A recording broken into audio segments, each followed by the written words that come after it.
वृश्चिक रास, गूढ वेदना आणि पुनर्जन्माची कथा.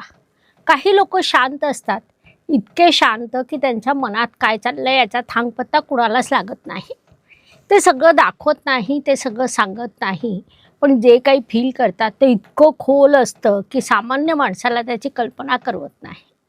ते बाहेरून स्थिर दिसतं, पण आतून विचारांचं आणि भावनांचं वादळ चालू असतं. त्यांनी जर प्रेम केलं तर ते पूर्णपणे करतात. हे लोक एकदा तुटले की पुन्हा माणूस राहत नाही. आज आपण राशीचक्रातील सगळ्यात गूढ राशीबद्दल बोलणार आहोत, जी स्वतःला पूर्णपणे समजून घेऊ शकत नाही. ही कथा आहे वृश्चिक राशीची. ही कथा आहे विक्रमची, ज्याने आपल्या वेदनेतून स्वतःचा पुनर्जन्म कसा घडवला ते आज मी तुम्हाला सांगणार आहे. नमस्कार, मी डॉक्टर ज्योती जोशी. आपण पाहत आहात ॲस्ट्रोगुरू डॉक्टर ज्योती जोशी हे यूट्यूब चॅनल. राशीनुसार व्यक्ती कशा असतात हे आपण कथेच्या रूपात या मालिकेत सांगत आहोत. कथेला सुरुवात करण्यात आधी आपण आमच्या चॅनलला सबस्क्राईब, लाईक, शेअर करा, म्हणजे पुढील कथेचं नोटिफिकेशन प्राप्त होईल.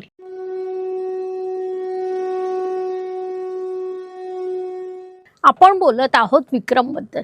विक्रम लहानपणापासून इतरांपेक्षा वेगळा होता.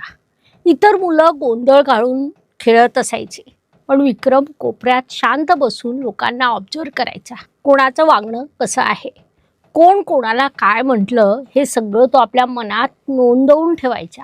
आईला वाटायचा मुलगा खूप शांत आहे, पण तिला हे माहीत नव्हतं की तिचा मुलगा शांत नाही, तर सगळं आत साठवत आहे. शाळेत तो सरासरी विद्यार्थी होता, पण त्याच्याकडे एक अजब शक्ती होती.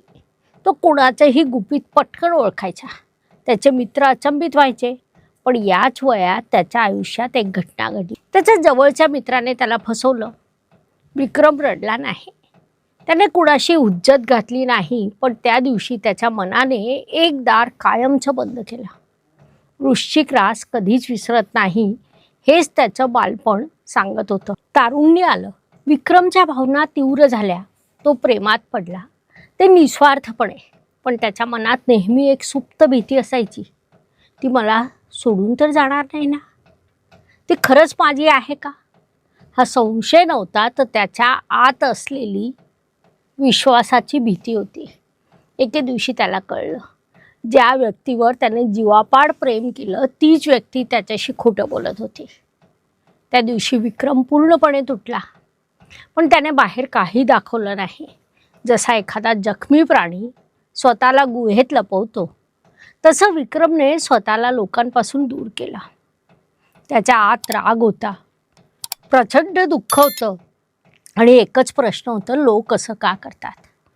त्याला स्वतःला भावनापासून दूर केलं, कारण त्याला पुन्हा दुखावलं जावं असं वाटत नव्हतं. एका रात्री विक्रम स्वतःशीच बोलू लागला, मी इतका हर्ट का होतोय? मी स्वतःलाच का संपवतोय? त्याला स्वप्न पडलं, गडद अंधार आणि त्यात स्वतःला जाळून पुन्हा जन्म घेणारा फिनिक्स पक्षी दिसतो.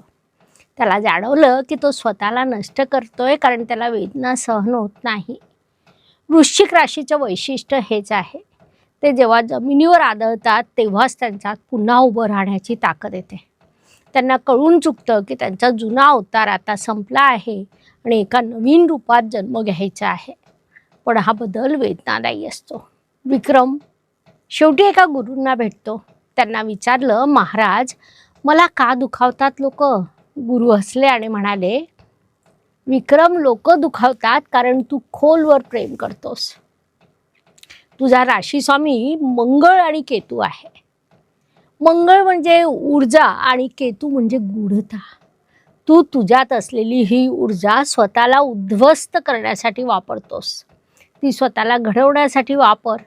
तू माफ करायला शिक, कारण जोपर्यंत तू राग धरून ठेवशील तोपर्यंत स्वतःचा कैदी राहशील. त्या दिवसापासून विक्रम बदलला. त्याने स्वतःच्या भावना स्वीकारल्या, लोकांना माफ केलं, पुन्हा एकदा जगासमोर आला. पण आता तो कमजोर नव्हता, पहिल्यापेक्षा जास्त शक्तिशाली झाला होता. वृश्चिक रास कधीच मरत नाही, ती फक्त एका नवीन रूपात जन्म घेते. आज एक निर्णय घ्या, मी तुटणार नाही, मी पुन्हा उभा राहणार आहे. तुम्ही कसे आहात? वृश्चिक राशीवाल्यांनो, तुम्ही नेहमी तुमच्याच वेदनेत अडकून राहता. पण एक प्रश्न आहे, त्या वेदनेमुळे तुम्ही स्वतःला संपवत आहात की स्वतःचा पुनर्जन्म घडवत आहात? पुढील 10 प्रश्नांची उत्तरं मनात किंवा लिहून ठेवा किंवा कमेंट सेक्शनमध्ये ठेवा. शेवटी निकाल समजून घ्या. 1. तुम्ही स्वतःला कसं पाहता? तुम्ही खूप स्ट्रॉंग आणि मिस्टेरियस आहात की आतून खूप इमोशनल आहात? तुम्ही बॅलेन्स आणि सेल्फ अवेअर आहात का? Option A strong and mysterious, B deeply emotional, C self aware. प्रश्न दुसरा, तुमच्या भावनांवर कंट्रोल कसं असतं? तुम्ही सगळं आतमध्ये ठेवता की तुमची भावना इंटेन्स होते का तुम्ही त्यांना समजून हँडल करता? ए हाईड इमोशन, इंटेन्स इमोशन्स आणि सी इमोशनल कंट्रोल. तिसरा प्रश्न, तुमची सगळ्यात मोठी ताकद कोणती? तुमची विल पॉवर खूप स्ट्रॉंग आहे का? की तुम्ही डीप कनेक्ट करता की तुम्ही ट्रान्सफॉर्मेशन करू शकता? A will power, B deep bonding, C transformation. प्रश्न 4, तुमची कमजोरी काय आहे? तुम्ही खूप पॉझिटिव्ह होता की ओव्हर थिंकिंग की सस्पेक्शन वाढतो की तुम्ही रिवेंज माइंड ठेवता? ए पॉझिटिव्हनेस, बी सस्पेशन, सी रिवेंज टेंडन्सी. 5, रिलेशनशिपमध्ये तुम्ही कसे आहात? लॉयल इंटेन्स आहात का की ट्रस्ट इश्यू येतात की तुम्ही डीप पण बॅलेन्स आहात? A loyal and intense, B trust issue, C deep and balance. प्रश्न 6, कोणी तुम्हाला हर्ट केलं तर तुम्ही शांत राहता पण लक्षात ठेवता का की आतून खूप डिस्टर्ब होता की तुम्ही फॉरगिव्ह करून पुढे जाता? Option A silent but remember, B emotionally disturb, C forgive and move on. 7, स्ट्रेसमध्ये तुमचं वर्तन कसं असतं? स्वतःमध्ये बंद होता, इमोशन्स ओव्हरव्हीम होता की तुम्ही स्वतःला ट्रान्सफॉर्म करता? A withdraw, B emotional overload, C self transform. तुमची सगळ्यात मोठी भीती कोणती? तुम्हाला ट्रस्ट ब्रेक होण्याची भीती वाटते का की कंट्रोल गमावण्याची?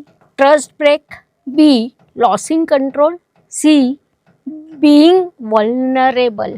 प्रश्न 9, तुमचं लाईफ पॅटर्न काय आहे? तुम्ही अटॅच होता, प्रोटेक्ट करता, हर्ट होता की बदलतात प्रत्येक वेळी स्ट्रॉंगर होता? A attach and protect, B hurt and change, C rise stronger. प्रश्न 10, तुम्ही लोकांशी कसे वागता? तुम्ही सिलेक्टिव्ह आहात का की डीप कनेक्ट करता की टेस्ट करता की तुम्ही ट्रस्ट देऊन बॅलेन्स राहता? A selective, B test people, C trust and balance. आता निकाल जाणून घेऊ. ए जास्त असल्यास तुम्ही इंटेन्स प्रोटेक्टर आहात, स्ट्रॉंग आहात पण ट्रस्ट शिकणं गरजेचं. अर्थात तुम्ही खोलवर विचार करता, स्वतःला थोडं रिलॅक्स करा. बी जास्त इमोशनल ट्रान्सफॉर्मर, तुमच्यात पॉवर आहे पण स्वतःला हील करणं महत्त्वाचं. अर्थात तुम्ही वेदनेत अडकत राहता, फिनिक्स पाने उभं राहायला शिका. तुम्ही तुमच्या ताकदीचा अत्यंत योग्य वापर करत आहात. याचा अर्थ वृश्चिक रास म्हणजे फक्त रहस्य नाही तर पुनर्जन्म आहे. तुम्ही किती वेळा तुटता ते महत्त्वाचं नाही, तुम्ही किती वेळा पुन्हा उभे राहता हीच तुमची खरी ताकद आहे. ही रास कधी मरत नाही, ती फक्त नवीन रूपात जन्म घेते. आज एक निर्णय घ्या, मी तुटणार नाही, पुन्हा उभं राहणार आहे. जर तुमची उत्तरं जास्तीत जास्त ए असतील तर तुमच्यासाठी कॅट्स आय ब्रेसलेट लाभदायक ठरेल. ते तुम्हाला अंतर्गत शक्ती देतं, नकारात्मक ऊर्जेपासून संरक्षण करतं, भीती आणि असुरक्षितता कमी करण्यास मदत करतं. जर तुमची उत्तरं बी असतील तर तुम्ही डायमंड कट सिट्रीन ब्रेसलेट धारण करावं. ऊर्जा सकारात्मक बनवतं, आत्मविश्वास वाढवतं, इमोशनल हिलिंगसाठी उपयोगी ठरतं. आणि जर तुमची जास्तीत जास्त उत्तरं सी असतील तर तुमच्यासाठी सनस्टोन ब्रेसलेट सगळ्यात योग्य आहे. ते तुमची इनर पॉवर जागृत करतं, तुम्हाला क्लॅरिटी देतं आणि आयुष्यात पुढे जाण्याची ताकद देतं. योग्य ब्रेसलेट फक्त घालणं महत्त्वाचं नाही, तर ते विश्वासाने योग्य हेतूने स्वीकारणं हाच खरा बदल घडतो.